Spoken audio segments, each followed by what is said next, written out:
Well, look at that. It worked. All right. Hi, guys. Can y'all see me? Hear me? All that? All good?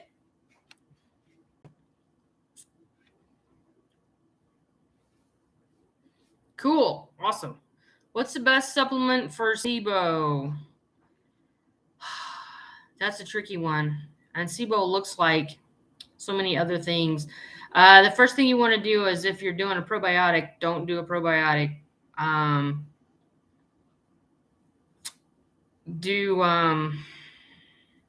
And get rid of, if there's any starch or anything, get rid of that for sure. Anything that could be considered even remotely starchy. And I would, if you're not doing any veg, I would do some appropriate veg. So dark leafy greens, broccoli, asparagus, celery, that type of thing, and be sure you mulch it. The other thing you can do is a soil-based probiotic, but don't do a normal one. But basically what you want to do is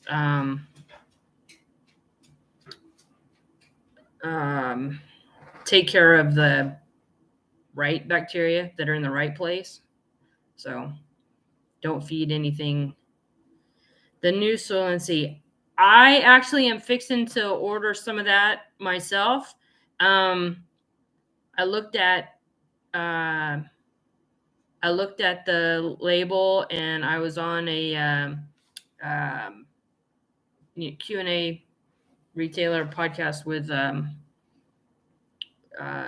Dee with Adored Beast. I think it'll be good. It sounds really good, so I'm gonna try it too. I'm gonna do an experiment with the wolf one too, for not necessarily for gut. I don't really have a gut problem, but I have one that has a tooth problem. So I'm gonna do a little experiment there and see what happens. So there you go.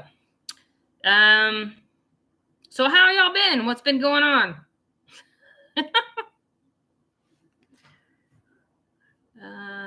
I'm glad I remembered how to do the start the show. Let's see. Y'all want to talk about anything specific? What's everybody been doing?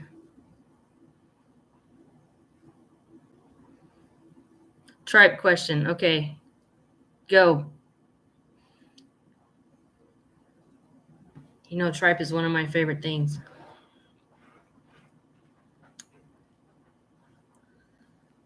Lay it on me. Yeah, my favorite for sure.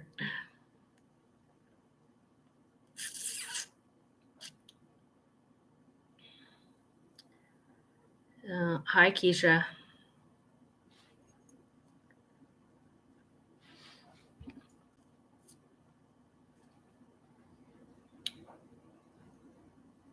Come on, type faster.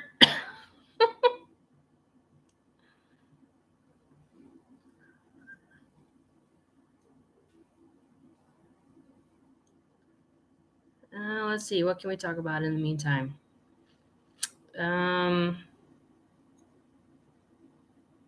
What do I think about vaccines? Oh, very funny. Haha. Speaking, tripe and cat. Yeah, tripe and cats for sure. I like cats. They're not my specialty, and I don't want to tell anybody anything wrong. That's all.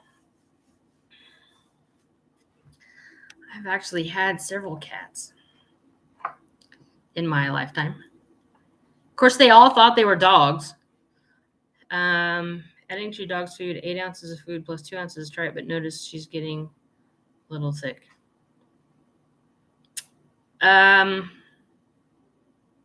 Well, so back off a little.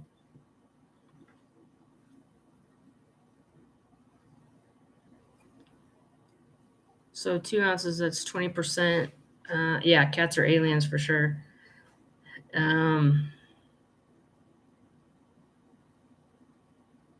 Okay, yeah. So if you normally do 8 ounce total, then back off of the um, blend or whatever your other part is, and keep it at 8 to 9 ounces total.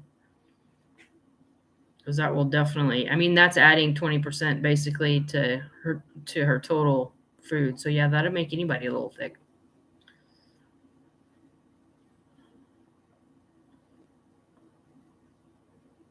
Yeah, 10 ounces. Okay, so what should she be getting? How much does she weigh? Let's start there.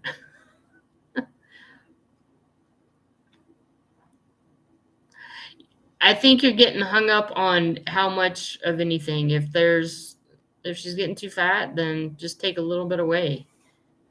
You know I don't weigh anything. So 25 to 27 pounds. So that's roughly 9-ish ounces a day total. So yeah, 6 or 7 ounces of food and 2-ish ounces of tripe. That should be good. And then just sort of go from there.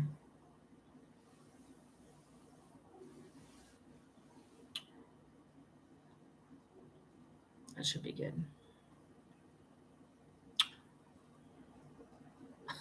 Well, that was easy. I thought you had a real problem.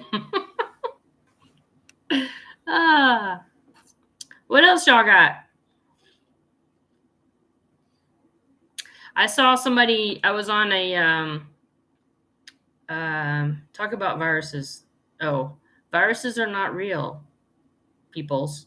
So that was where I was going with the vaccine thing. So I've always doubted the whole vaccine theory and phenomenon, and all that kind of stuff, and have always had my doubts about all that, and have always leaned this whole germ theory, terrain theory, and all. It's I think it's the misnomer, but germ theory, quote unquote, has always had ridiculous problems. And Pasteur was a liar and a plagiarist and a total cheat, and that's been known for decades. I mean, his all his studies on rabies and all that was totally contaminated, and he cheated. He was injecting toxins in the animals' brains and not injecting anything in the other ones. And so, of course, they're going to be sick. So, I never really, until the last couple of years, got into the whole viruses are not a thing idea, but it's always been more about how prepared and how clean, for lack of a better word, the body is in order to deal with incoming toxins, right?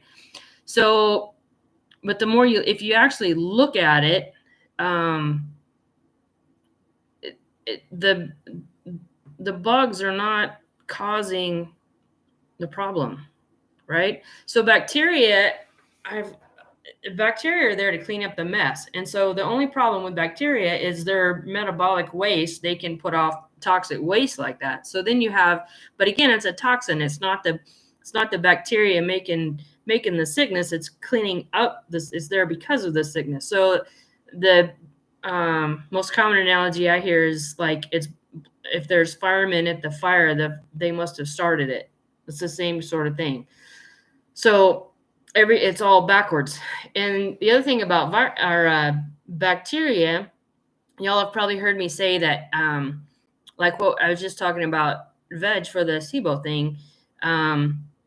Everything you put in your dog's mouth feeds one species of bacteria or another, right? So you want to feed the beneficial ones, or the ones that are supposed to be there, and starve the other ones, right? So that's why you have to be so careful in what you give them. So And then you hear about bacteria and bacteriophages, and then bacteria being polymorphic, and that um, change into they change forms, right? So this is how we end up with um, antibiotic resistant and all these quote unquote superbugs, is because they're changing form. So if you feed the right food that's gonna feed the right population of bacteria in the gut, you're going to keep the ones that are supposed to be there healthy, and then the others are going to change form into a form of bacteria that can actually utilize that food. That I learned that's new. I just learned that a couple of weeks ago. It's like, okay, so bacteria actually change form to adapt to their surroundings. So if you make the surrounding, the terrain, for lack of a better word, hospitable for the species that you want, that's what you're going to get. And inhospitable to the ones you don't want, they're going to change form into the ones that you do want. Okay. So, and we all, hopefully, everybody here agrees that we couldn't live without bacteria, and we would, we'd all die if everything was sterile and we didn't have those bugs and parasites and all that. And then the virus thing. So, language is important. And throughout the years, school has basically indoctrinated us and dumbed us down and taught us dogma that has its basis in an unproven or an even false assumption. So all of our knowledge is built on a faulty base. So that makes all of the knowledge that comes after that not necessarily correct, right? So this is how the whole virus thing goes. So the original definition of virus is a poison. That's what it is. It's a poison. It's a toxin. It's not a thing. And so I'm sure most of you have heard, you can't, antibiotics don't have any action against viruses because they're not quote unquote living things. They're just a encapsulated DNA, which that's a whole nother story. We could talk about that at some point. I have to get a better handle on it before I can talk to you about it. But DNA and RNA and all, that's not all what you think it is either. Genetics is a whole blowhard thing too, but I don't understand that well enough yet to explain it to myself, let alone to somebody else. So we can talk about that some other time. But so they started seeing these issues with the whole virus thing, and then we got into exosomes. So the thing about exosomes is say, okay, well, so this is the body packaging up. So a virus is genetic material wrapped in a protein coat, right? Protein envelope. So it's not, doesn't have any life, doesn't have anything like that. So the whole exosome thing was, okay, so this is the body that's packaging up toxins and waste and all that kind of thing, and then pushing it out. So exosome, right? Push it out.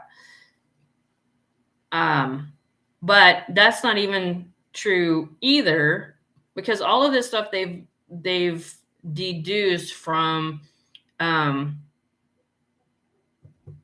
electron micrographs, and it's pretty much been proven decades ago and buried that the way that the process in the histology and staining the slides and preparing the slides and fixing the slides in the sample to look at under the microscope causes all of these artifacts. So it's basically air bubbles or gas bubbles. It's not an actual thing. So and then the whole, even the exosome argument is, well, you can't tell if that piece is budding off or coming in by looking at the picture. You can't tell. And you get exactly the same picture whether you have a sample in it or not. Just the process of fixing the slide gives you exactly the same picture. So all that stuff is total bogus bunk.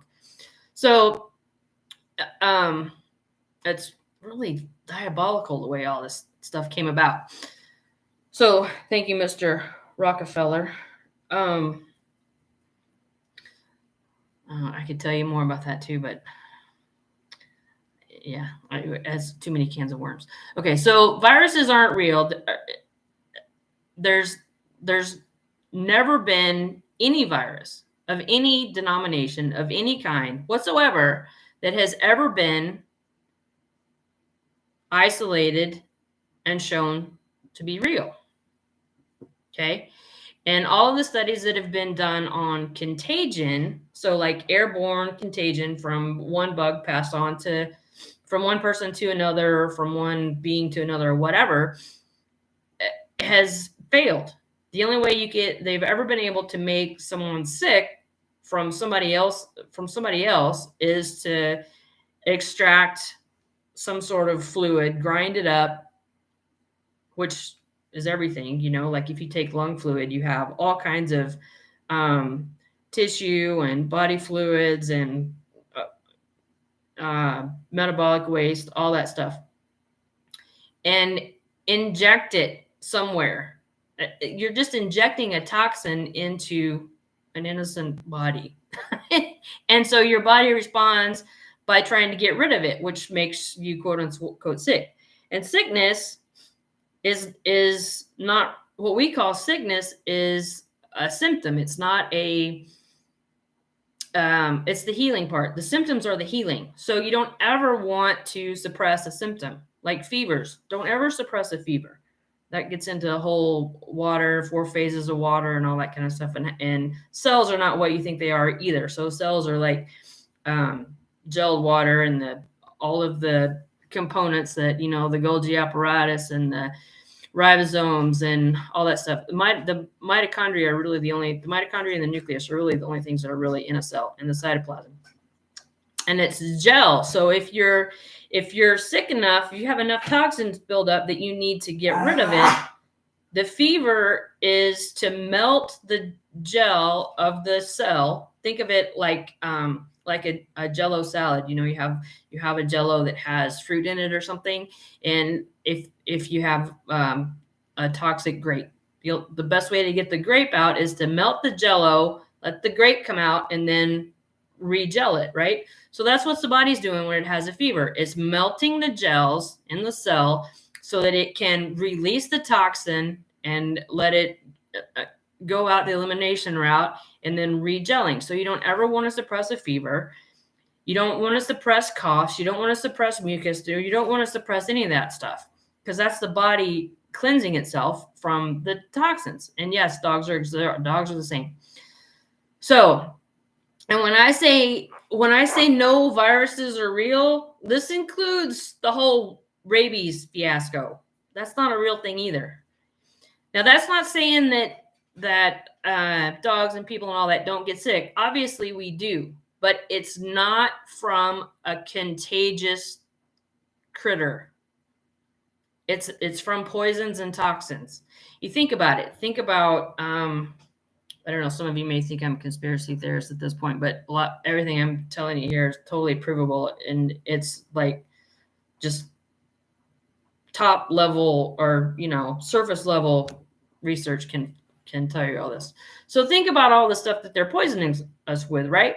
So we have glyphosate, we have all kinds of herbicides, all kinds of fertilizers, chemical fertilizers. We have chemtrails. We have fluoride in the water. All these things that are horribly toxic. It's actually shocking that we're not already all dead. Went to the dentist, does a biodentist, says leaky gut is probably good. Yeah. So, and the mouth is a huge part of everything. I mean, it's the beginning of the digestive system, right? So the mouth is way more important than most people realize, and most dentists realize. I mean, think about all the mercury amalgams and stuff that they used to. Well, I guess some didn't still use them for fillings and um, toothpaste. Look at toothpaste. If you use like Crest or Colgate or something like that, throw it out. Get some coconut oil and activated charcoal and maybe some uh, baking soda and call it good. Don't use toothpaste. And you want the biome in your mouth is just as important as the biome in your gut. I mean, all your whole body, there's all kinds of different biomes everywhere. Going to get rid of my I had to do that too when I was an undergrad. I think I was a junior or senior, I think. And I started having these like debilitating headaches. I mean, I couldn't move. It was, I guess they were migraines from what they say. I mean, you know, light would like send searing pain through your head. I couldn't stand up. I couldn't sleep. Couldn't stand noise. Couldn't stand light. Couldn't say anything. I mean, they were like totally debilitating. And they had decided. I kept going to the. This is way back before I knew better, but you know, I was like what 19. Kept going to the health center at school, and they couldn't figure out what was wrong. They're like, well, maybe you need glasses, maybe this, maybe that, blah, blah, blah. They finally had decided that I had a brain tumor, and they sent me for an MRI. So that was fun, let me tell you. Come to find out, my mom figured this out, actually. It was mercury fillings. So she told me, God bless her, she said, well, I put them in there, so I'll pay for you to get them out. So she made the appointment. She told me where to go. She paid for it and everything. So I went, and apparently you're not supposed to do it this way, but I had, I don't know, like 8 fillings or something. And we had them all taken out the same day and replaced with the ceramic ones. And about a week after that, I hadn't had one since. I mean, every once in a while, I'll get a pretty good headache, but nothing like that. That was all it was. Problem solved. So yeah, it's a big deal. The mouth is a big deal. And root canals, don't ever do a root canal. There's a documentary, I think it's on Netflix. I canceled my Netflix a long time ago, but I think it's called The Root Cause.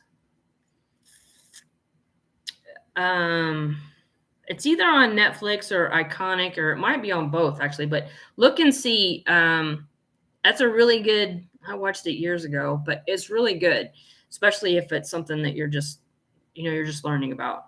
But yeah, teeth and your whole mouth biome and all that is super important.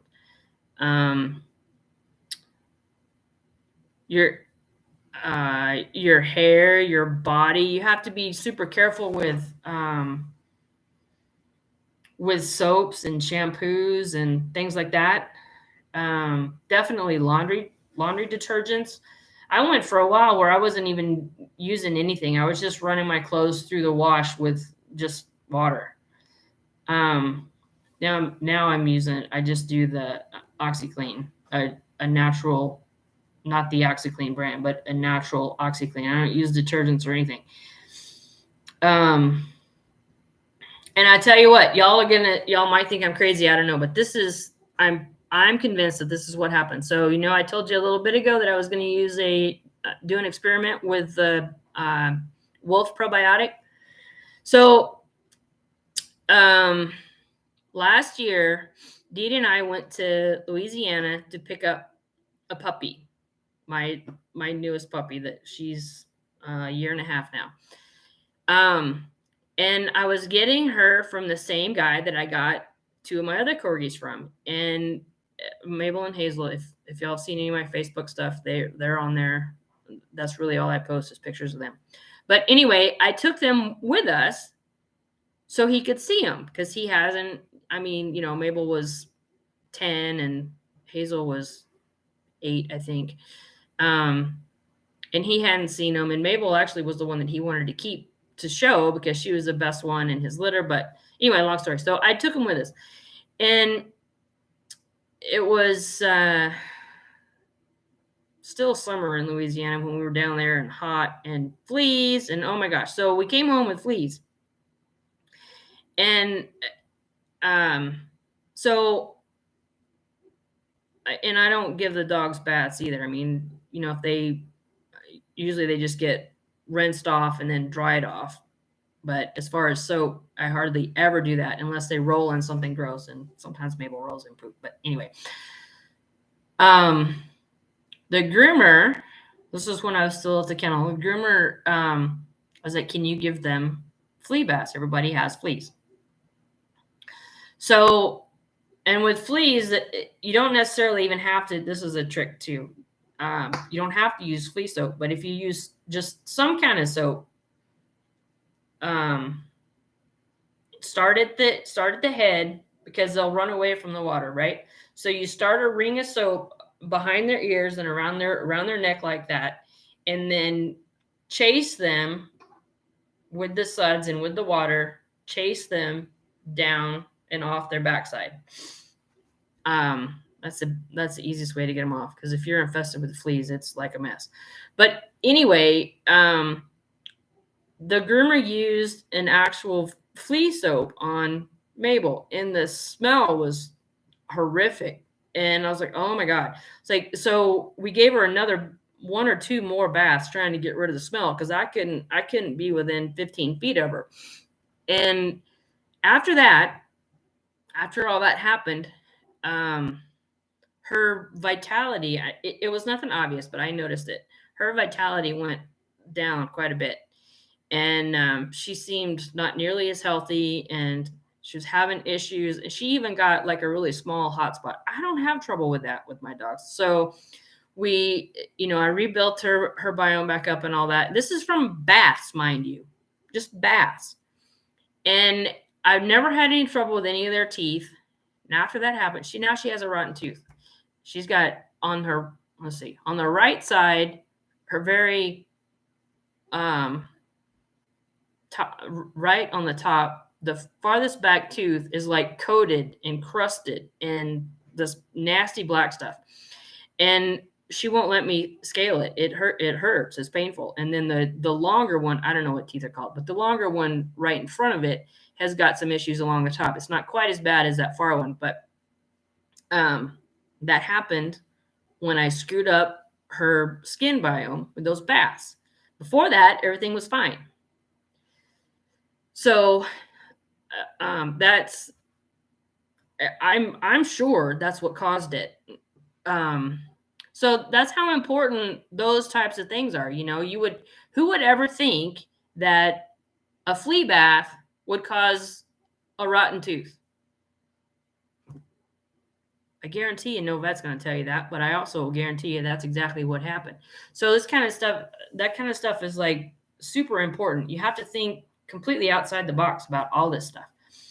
So anyway, that was a long drawn out tangent that maybe you didn't want to hear, but everything is connected. Everything is totally connected. And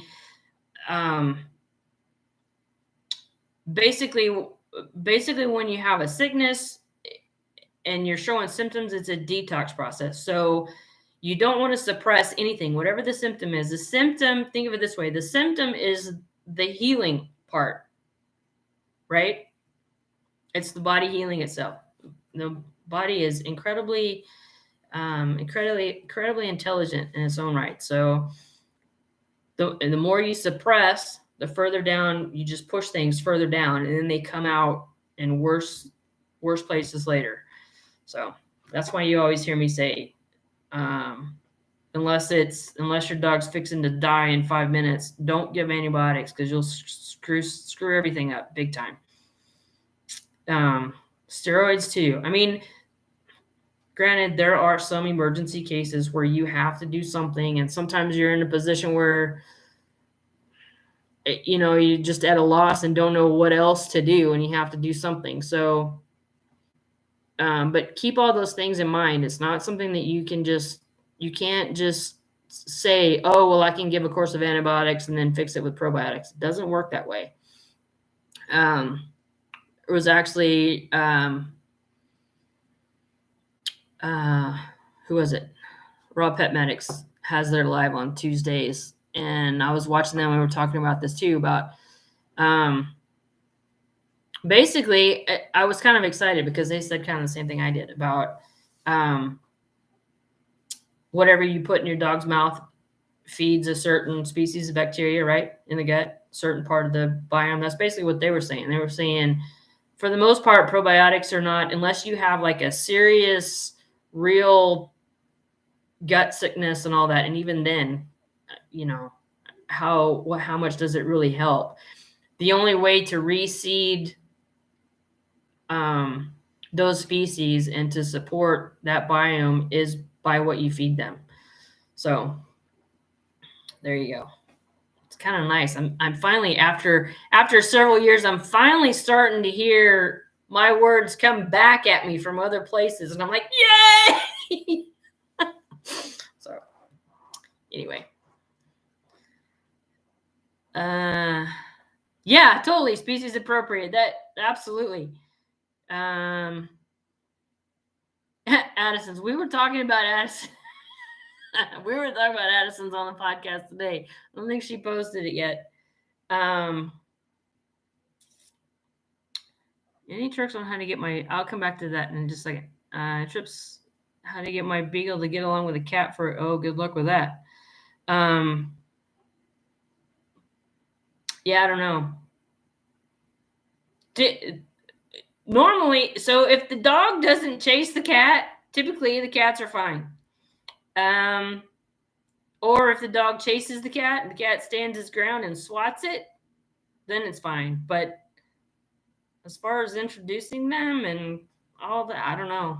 And some dogs like cats and some dogs don't. That's I don't know, maybe see what happens. And if they get along, then you don't have to worry about it. And if they don't, keep them in separate rooms, I guess. I don't know. I have no answer for that one. Okay, Addison's. So I don't know if you have a question about that or if that was just a statement. I don't know all the parameters of that off the top of my head. Those endocrine issues I always have to look up and see what's what. But I would be incredibly suspicious of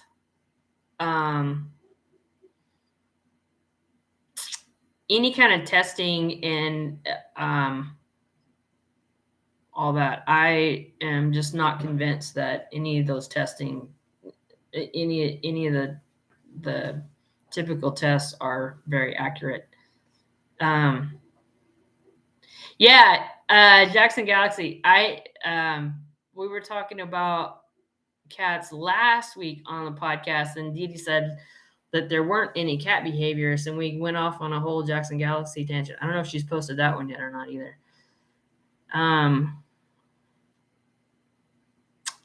Let's see. Greyhound has a ruptured sore, 1 or 2 toes per foot. Hugged it anyway last week, and she. Okay, so I know Jackson was. He started at I think it was the Humane Society in Boulder, was where he first started.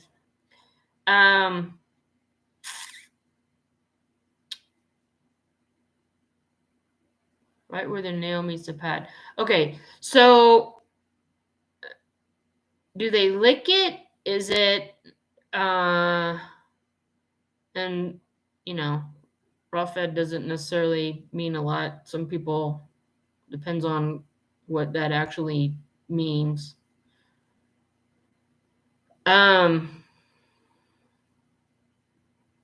There's so my go-to for any kind of skin irritation like that is the Restore herbal salve. It's like phenomenal. In homeopathy, yeah. So I was gonna say that too. So I don't know. Oh, look, I'm wearing my homeopathy shirt.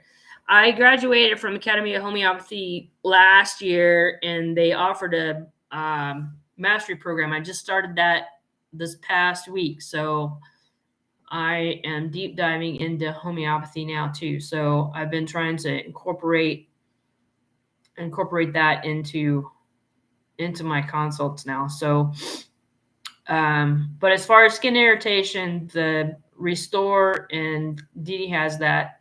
It's the Restore herbal salve. It's phenomenal. I cut the tip of my finger off Christmas before last, and I stuck it all back together with a Band-Aid, Restore salve, and homeopathy, and you can't even tell. Let's see.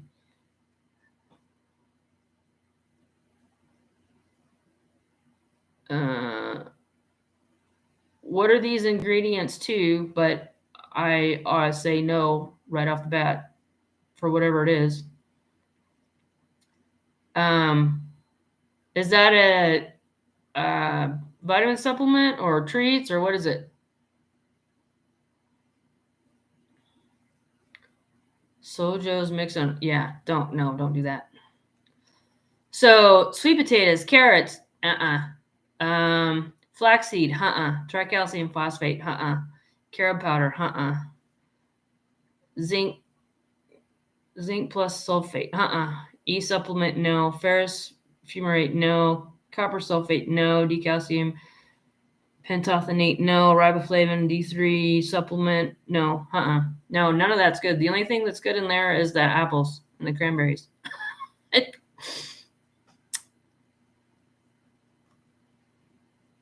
So anytime, so all of those vitamin minerals added in there when they're listed like that. You know how we've talked about the nutrients don't work individually. They don't work in isolation. And nobody knows how much of anything we really need. Sweet potatoes and carrots are full of sugar and starch.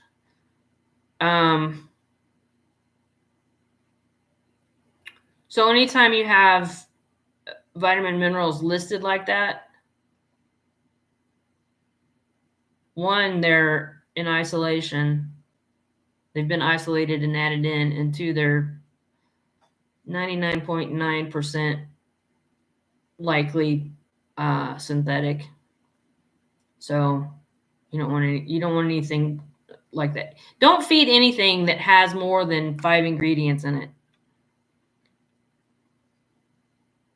Yeah, that's not raw food at all. That's a bunch of chemical crap.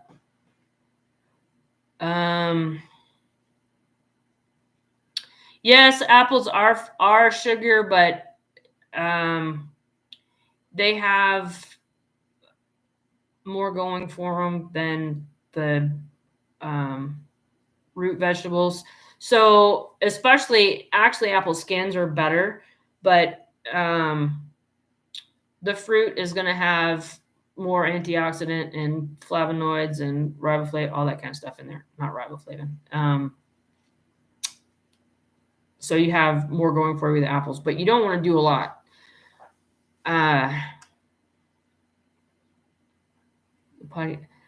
So we didn't really, the podcast on Addison's, we didn't really get into it a lot as far as what to do about it.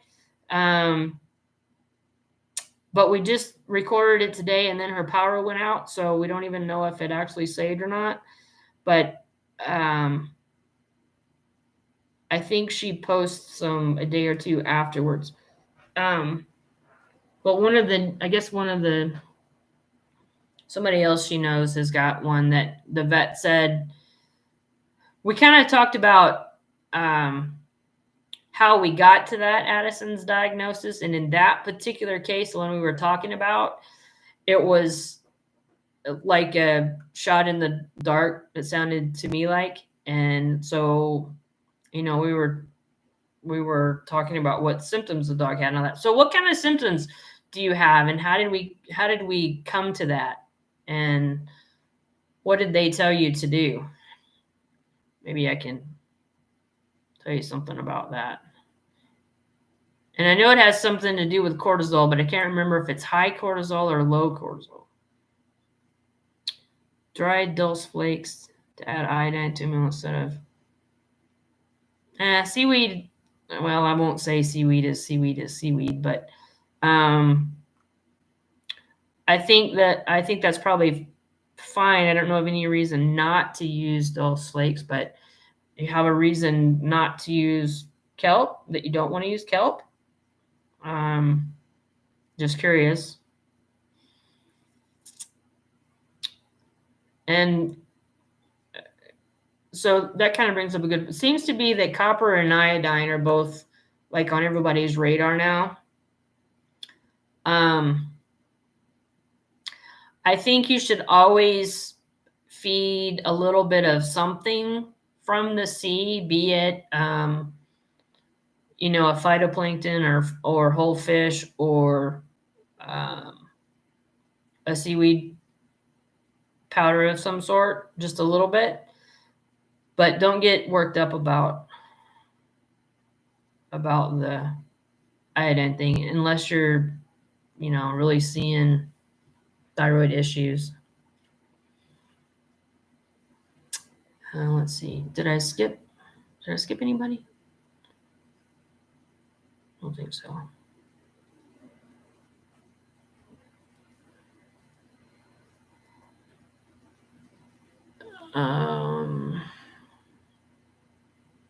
I think we're gonna start carrying. So dulse is a type of seaweed, and I don't really know anything about the differences of seaweed. And it's cheaper cost in kelp, Canada, and some kelp partners. Okay, yeah, no, it should be fine. Yeah, this whole shipping thing is making it hard with what can get to Canada and what can't. Look at Dogs First with Dr. Dr. Brady, Connor Brady. He's got a line of, he's in Ireland. He's got a line of seaweed supplements for different issues. I don't know if he can. I remember that they were talking about whether they can ship to Canada or not. But you could see if that would be cost effective or not, too. And then Adored Beast is in Canada, right? And their phytoplankton would be good. That's a little pricey too, though. Definitely more pricey than a seaweed powder. Dolce is something else. I don't remember what, but the seaweed is the SE, pretty sure.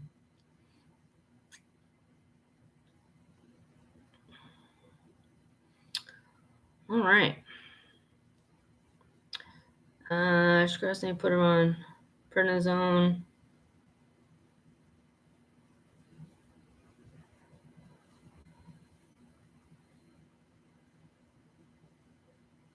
So what do you mean she crashed? She like passed out, or so she's on prednisone. How so there's a lot of there's a lot of stuff to go with that, but to be able to give you any realistic information, I probably need to actually talk to you.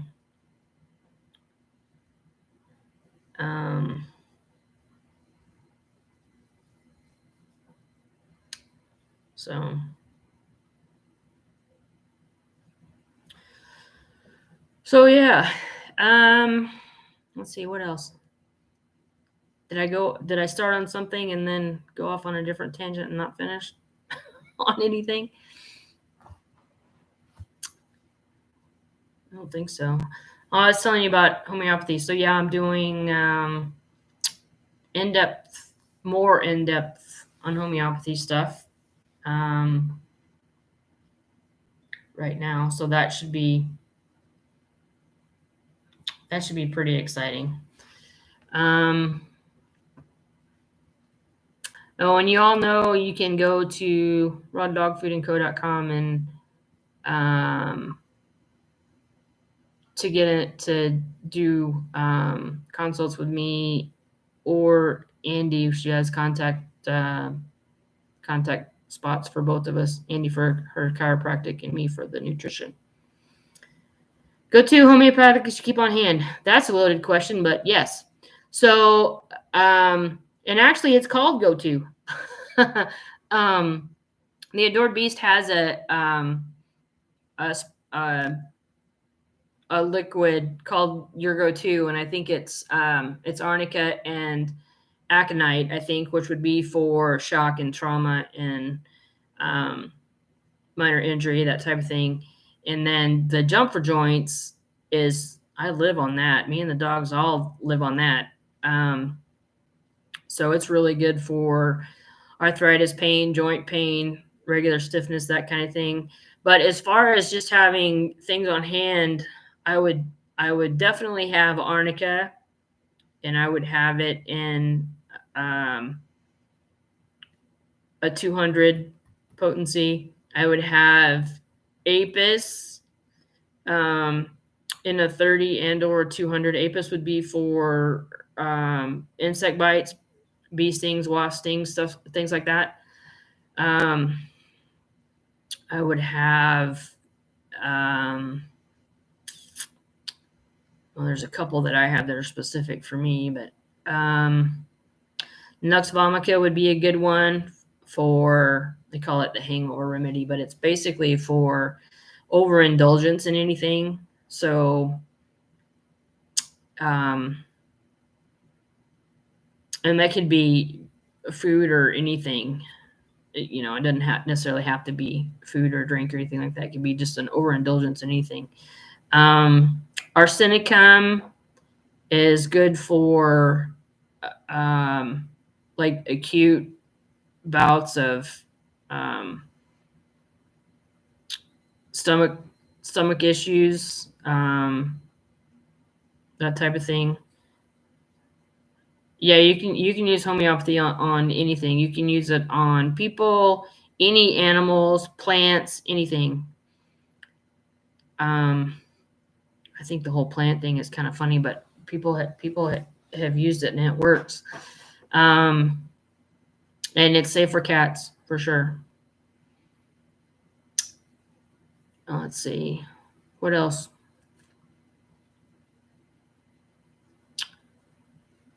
Roost tox would be good. What essential oils?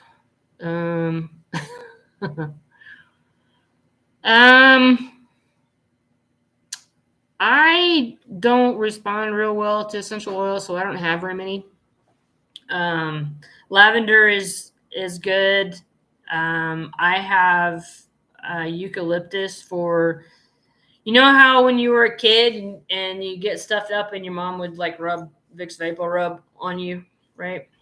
It would kind of help clear your sinuses. So eucalyptus, if you're have a head cold or stuffy or something, if you do a hot bath with Epsom salts and 5 or 10 drops of eucalyptus, that helps a lot, I think.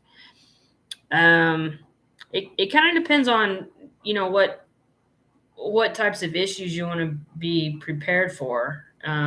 Like I said, I don't respond real well to essential oil, so I don't really have a whole bunch of those. Lavender is pretty universal, just as calming and soothing, and it's actually healing too.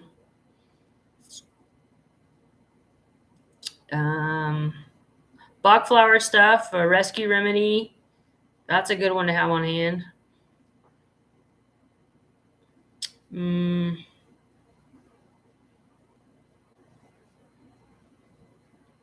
We'll have to do a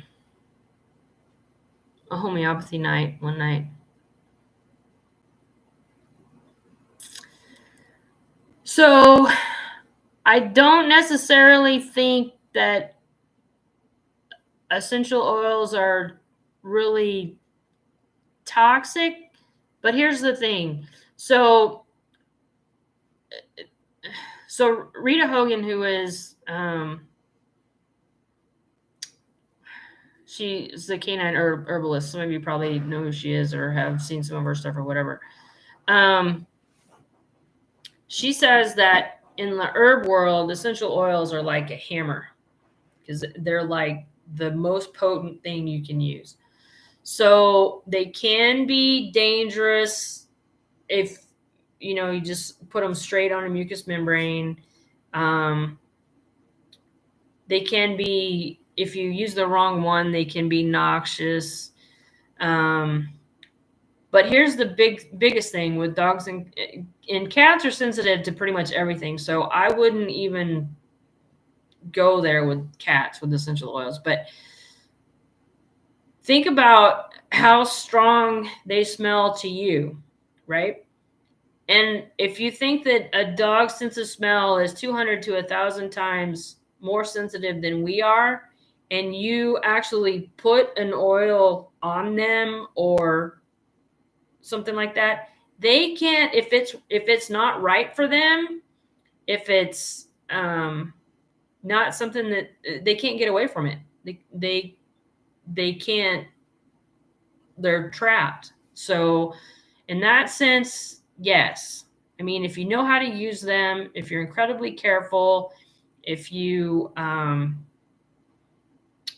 to use them, you want to take the bottle and open it and let the dog sniff it. The dog will tell you if it needs it or not. So if it goes up to it and leaves, it doesn't want that one. Usually with people, what you're not attracted to is what you need. With dogs, they're smarter than we are. What they are attracted to is what they do need. So, but you have to give them the option. If you find one, and you can muscle test or douse with this too, and just ask, is this good for this dog or whatever. If they find one that they want, then just set the bottle down and let them approach it. Don't let them lick it, but let them approach it. And then when they're done, they'll leave, put the cap back on. So don't do it in any way that they can't leave if they want to. You have to give them the choice, because they are incredibly, incredibly strong. So, and yeah, they are definitely different from homeopathic. So what makes something homeopathic is the way it's made. So, and you can basically make a homeopathic medicine out of anything. So you take the substance and you dilute it time after time after time after time after time after time after time after time, and you potentize it. So you dilute it and you potentize it, and then you dilute it and you potentize it, and you dilute it and you potentize it. So basically you get down to the point where mathematically there's not any of the original substance left in it, because the most useful homeopathics are made from incredibly toxic substances, but they're not toxic in homeopathic form, right?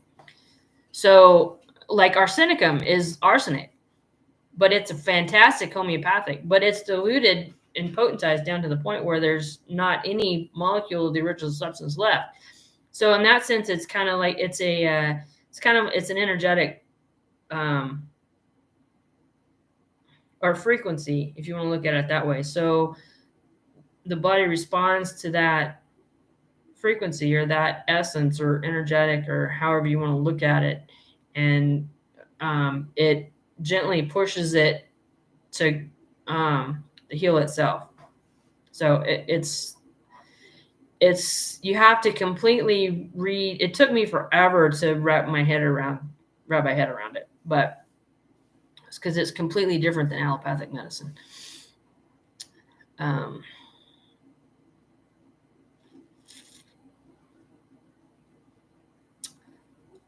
Yeah, you don't ever want to put an essential oil directly on an animal.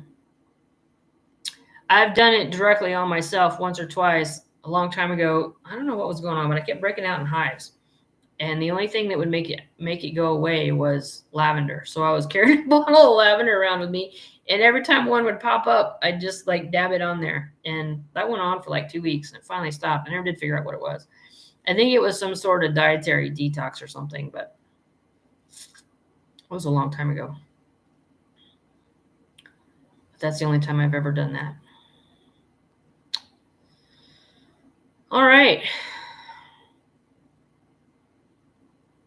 Well, what else I got? We got a couple more minutes.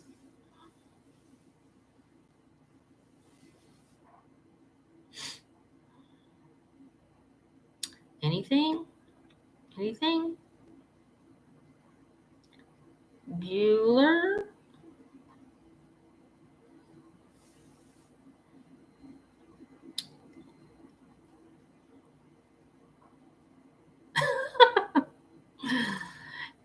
Yeah, y'all get me started on something and I'll go off on all kinds of tangents. For sure.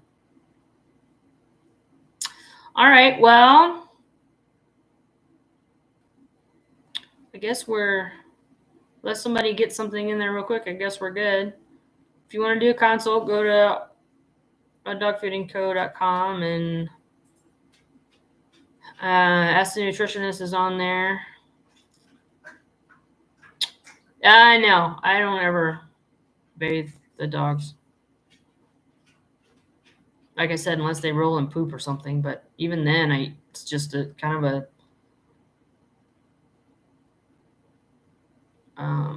spot bath.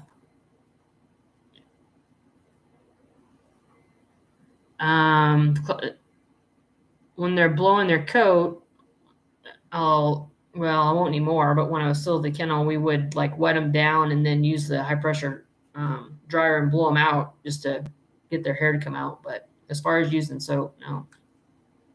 So, okay. Well, if y'all don't have anything else, I guess I'm going to hit end. Good stuff tonight. Good questions. All right. I'll talk to y'all later. Bye.